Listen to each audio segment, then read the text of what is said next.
आज के इस वीडियो में हम वैदिक संस्कृति से 25 क्वेश्चंस करेंगे। ये हमारा एंशियंट हिस्ट्री का ऑब्जेक्टिव सीरीज है, जिसमें से हमने पहले ही हड़प्पा सभ्यता के 75 क्वेश्चंस कर चुके हैं और उसमें के बाद हमारा नेक्स्ट टॉपिक है वैदिक संस्कृति। इसमें हम टोटल 100 MCQ क्वेश्चंस करेंगे, जिसका कि पार्ट फर्स्ट है। इस वीडियो में हम इसके 25 क्वेश्चंस कवर करेंगे। तो स्टार्ट करते हैं। फर्स्ट क्वेश्चन है, पूर्व वैदिक या ऋग वैदिक संस्कृति का काल किसे माना जाता है? ऑप्शंस हैं 1500 ईसा पूर्व से 1000 ईसा पूर्व, 1000 ईसा पूर्व से 600 ईसा पूर्व, 600 ईसा पूर्व से 600 ईस्वी और ऑप्शन नंबर डी इनमें से कोई नहीं। तो इसका करेक्ट आंसर है 1500 ईसा पूर्व से 1000 ईसा पूर्व। एक्सप्लेनेशन, वैदिक काल का विभाजन दो भागों में किया गया है। एक ऋग्वैदिक काल, जिसका 1500 से 1000 ईसा पूर्व का काल माना गया है, और दूसरा उत्तर वैदिक काल, जिसमें 1000 से 600 ईसा पूर्व का काल माना गया है। नेक्स्ट क्वेश्चन, उत्तर वैदिक संस्कृति का काल किसे माना जाता है? 1500 ईसा पूर्व से 1000 ईसा पूर्व, 1000 ईसा पूर्व से 600 ईसा पूर्व, 600 ईसा पूर्व से 600 ईस्वी और ऑप्शन नंबर डी इनमें से कोई नहीं। तो इसका करेक्ट आंसर है ऑप्शन नंबर बी, 1000 ईसा पूर्व से 600 ईसा पूर्व। एक्सप्लेनेशन,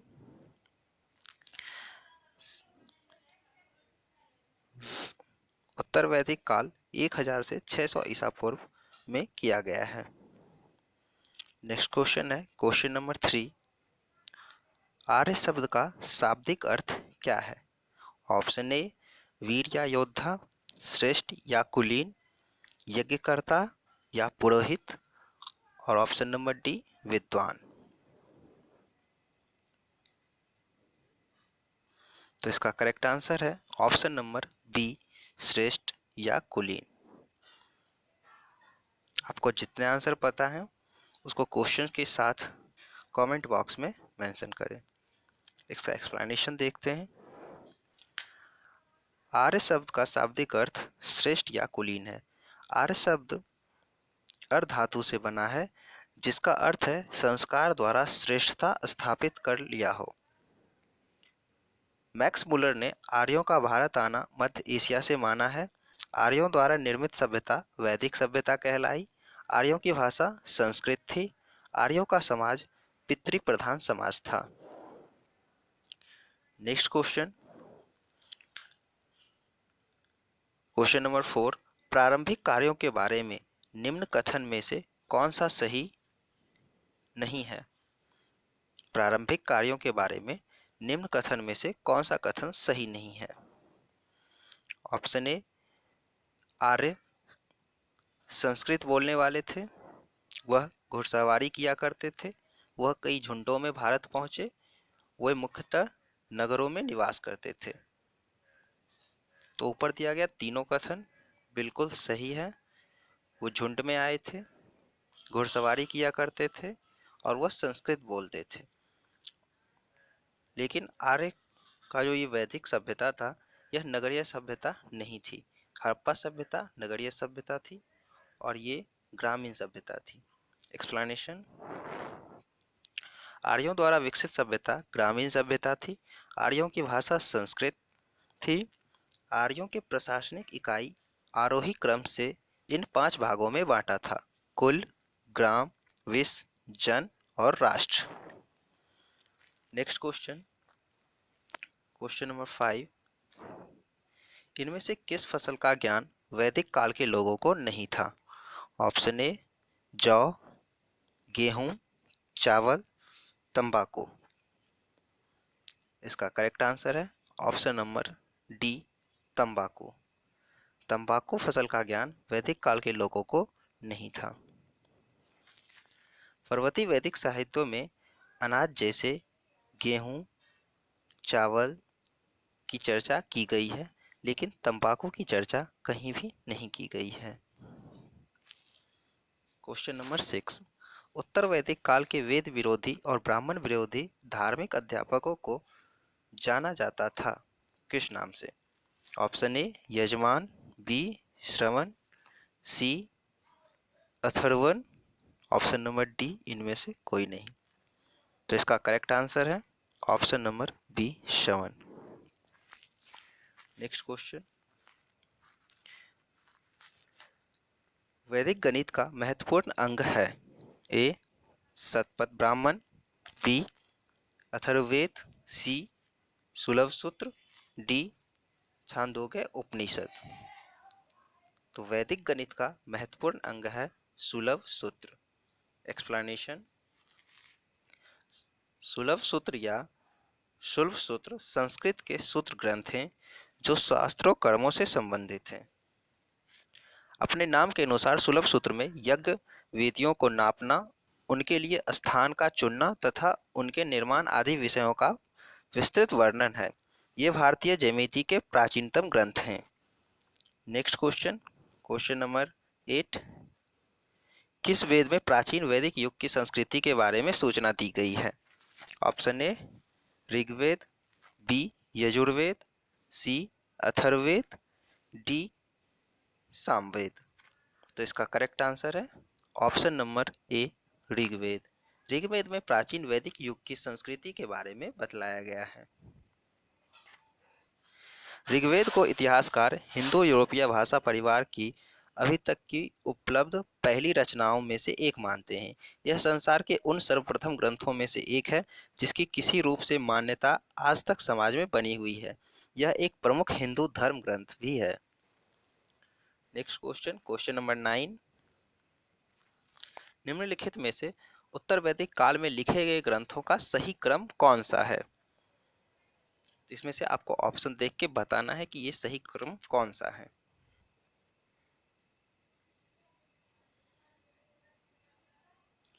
इसका करेक्ट आंसर है ऑप्शन नंबर ए वेद, ब्राह्मण, आरण्यक और उपनिषद। इस क्रम में वेदों को उत्तर वैदिक काल में लिखा गया था।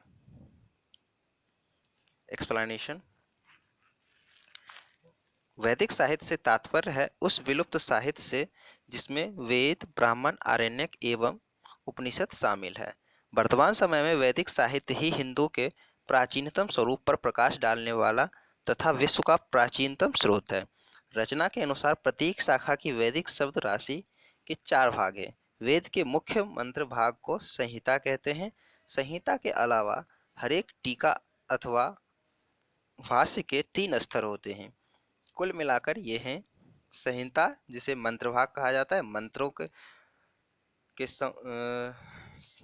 समूह को, मंत्रों के कलेक्शन को संहिता कहा जाता है, संग्रह को।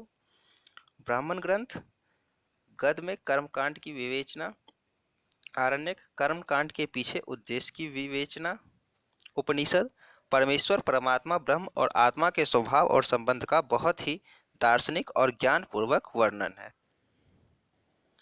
नेक्स्ट क्वेश्चन, क्वेश्चन नंबर 10, वेदों की संख्या कितनी है?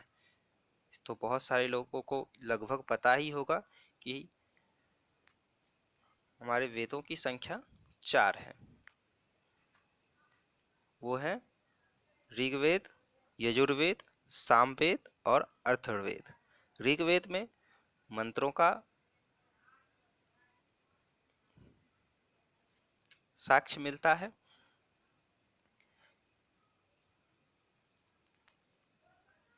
नेक्स्ट क्वेश्चन है, कौन से 3 वेद संयुक्त रूप से वेद त्रयी कहलाते हैं? कौन से 3 वेद संयुक्त रूप से वेद त्रयी कहलाते हैं?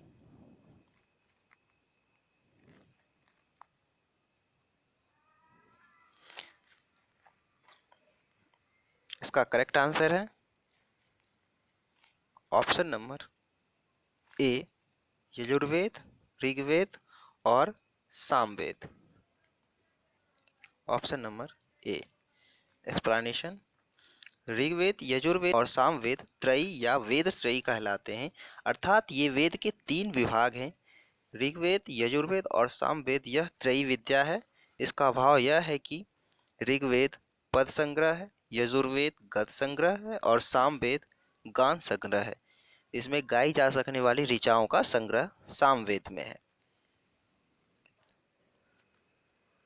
नेक्स्ट क्वेश्चन, क्वेश्चन नंबर 11 के बाद क्वेश्चन नंबर 12 है, भारत के राज्य चिन्ह में प्रयुक्त होने वाले शब्द सत्यमेव जयते किस उपनिषद से लिया गया है? तो भारत के राज्य चिन्ह में प्रयुक्त होने जाने वाले सत्यमेव जयते यह हमारा मुंडक उपनिषद से लिया गया है। Option number A correct answer है। एक्सप्लेनेशन, मुंडकोपनिषद में सत्यमेव जयते का उल्लेख है। इस उपनिषद में यज्ञ की तुलना टूटे नाव से की गई है। नेक्स्ट क्वेश्चन, ऋग्वैदिक आर्यों का मुख्य व्यवसाय क्या था? ऋग्वैदिक आर्यों का मुख्य व्यवसाय क्या था? कृषि, पशुपालन, शिक्षा, व्यवसाय। तो इसका करेक्ट आंसर है ऑप्शन नंबर बी, पशुपालन। ऋग्वैदिक आर्यों का प्रारंभिक जीवन अस्थायी था, अतः उनके जीवन में कृषि की अपेक्षा पशुपालन का अधिक महत्व था। नेक्स्ट क्वेश्चन, भारतीय संगीत का आदि ग्रंथ कहा जाता है?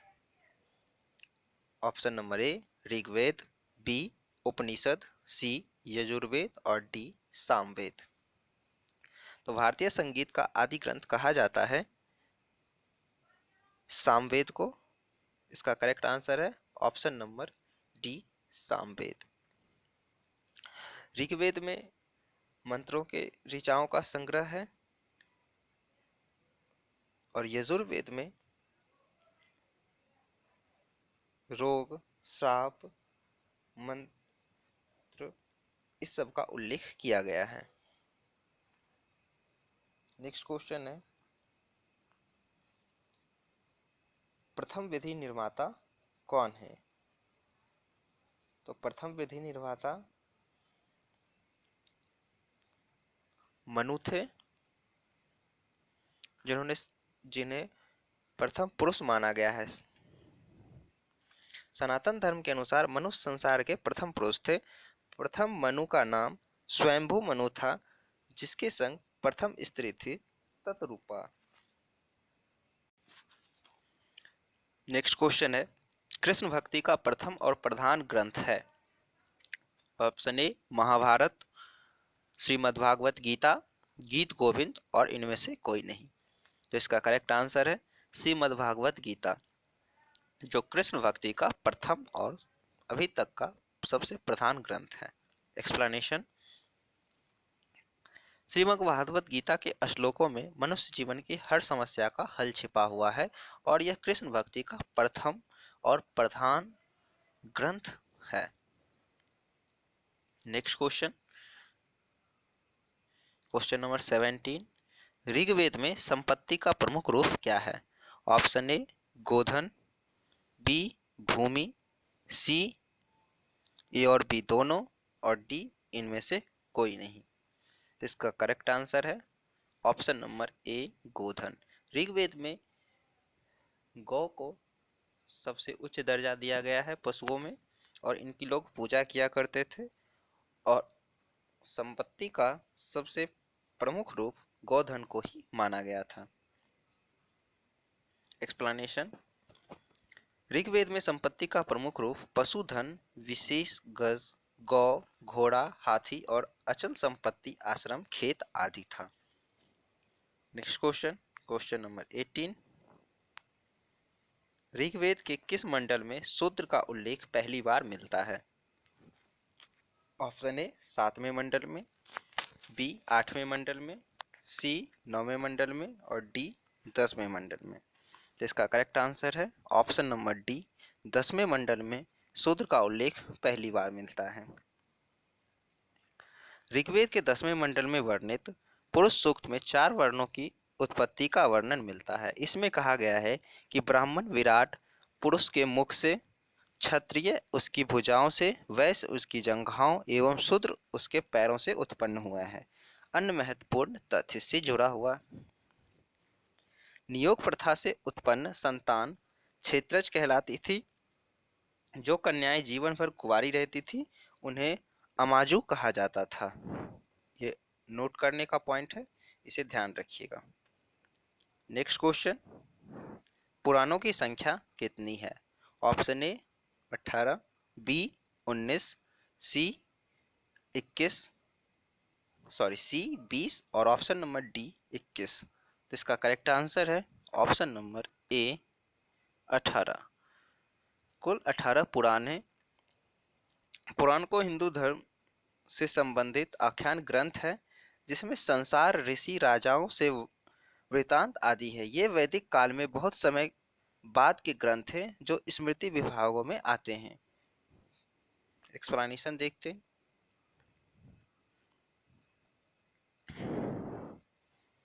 पुराण हिंदू के धर्म संबंधी आख्यान ग्रंथ हैं जिनमें संसार, ऋषियों, राजाओं के वृतांत आदि हैं। इसमें से 18 पुराण हैं जिसमें से पहला पुराण ब्रह्म पुराण, पद्म पुराण, विष्णु पुराण, वायु पुराण, भागवत पुराण, नारद पुराण, मार्कांडे पुराण, अग्नि पुराण, भविष्य पुराण, ब्रह्मवत्तर पुराण,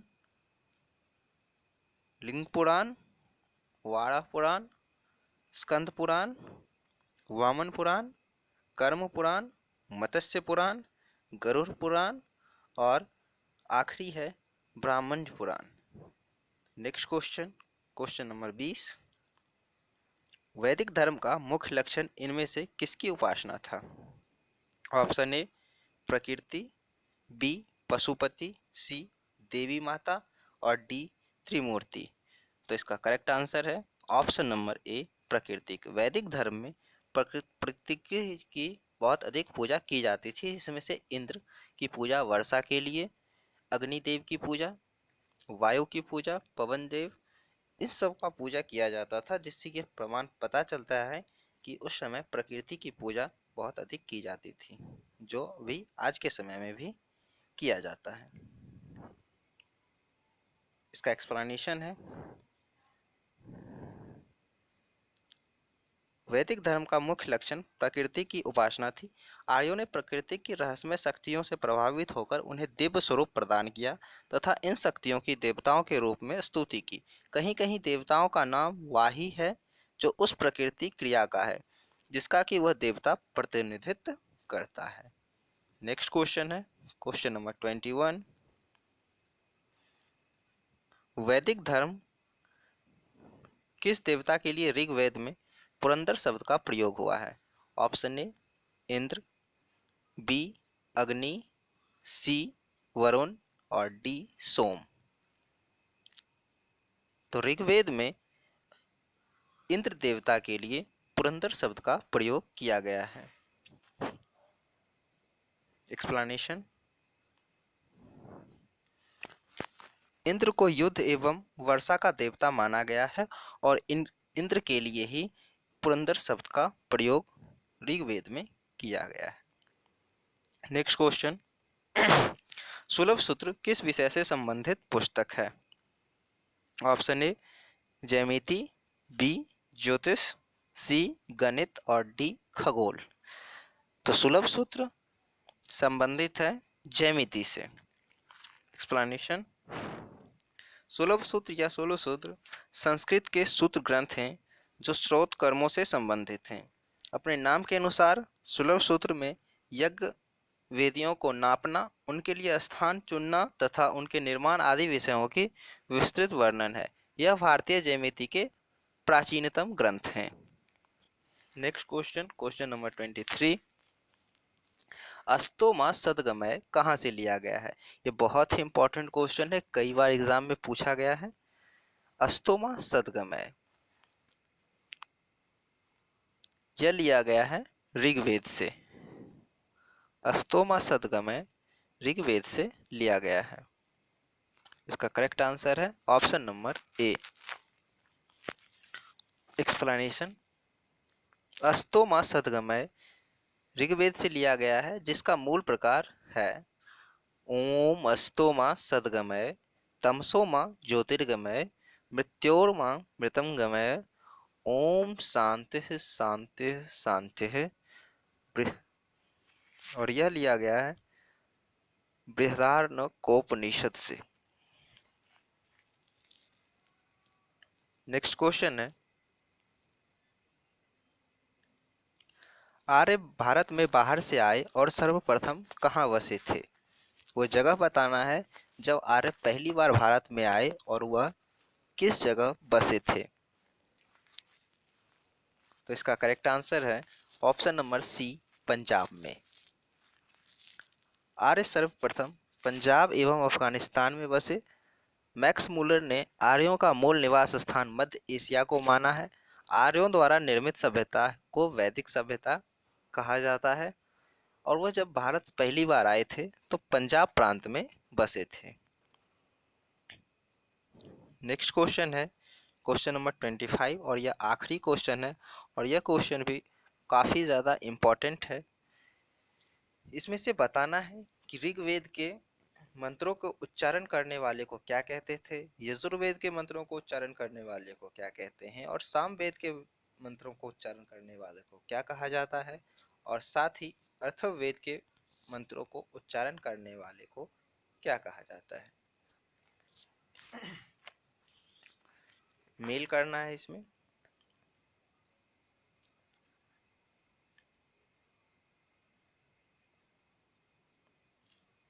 बताता हूँ मैं इसका अब करेक्ट आंसर क्या है। तो ऋग्वेद के मंत्रों को जो पुरोहित उच्चारण करते हैं उन्हें कहा जाता है होत्री। नेक्स्ट है यजुर्वेद। यजुर्वेद के मंत्रों को उच्चारण करने वाले पुरोहित को कहा जाता है अध्वर्यो। नेक्स्ट सामवेद। सामवेद के मंत्रों को उच्चारण करने वाले पुरोहित को कहा जाता है उद्गात्र या उद्गत्र। नेक्स्ट है अथर्ववेद। इसके मंत्रों को के उच्चारण करने वाले पुरोहित को कहा जाता है ब्रह्मा और अथर्ववेद को ब्रह्मवेद भी कहा जाता है। तो यह हमारा 25 क्वेश्चन का सीरीज खत्म होता है और हम फिर मिलेंगे नेक्स्ट वीडियो में अगले 25 क्वेश्चन के साथ। वैदिक संस्कृति से हम कुल मिलाकर 100 क्वेश्चंस करेंगे जो हमारे आने वाले सभी एग्जामों के लिए बहुत ही महत्वपूर्ण होने वाला है। तो आप अगले वीडियो में ज़रूर मिलें।